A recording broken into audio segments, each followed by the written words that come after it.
Aha. Sen de değilsen al da Kızım sana başlamalı. O bilir.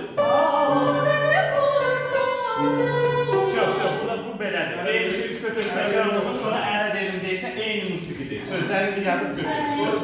Sonra bu üçlü fəlsəfə. Sonra orada danışıq var ama. Sonra üstə belə Məşədi İbad. Məşədi İbad. Məşədi İbad. Sən bizə xoş gəlib bizi şad elədin. Bu təkrar edəsin. Məşədi ibad. Onda dolgun ses verir. Məşədi İbad.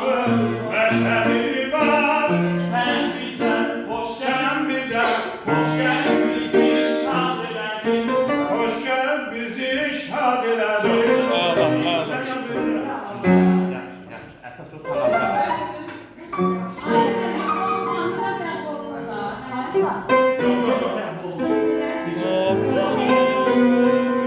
Ağla. Super. Məşədidən mənim. Bir yerdə duetimiz olacaq. Toplayım.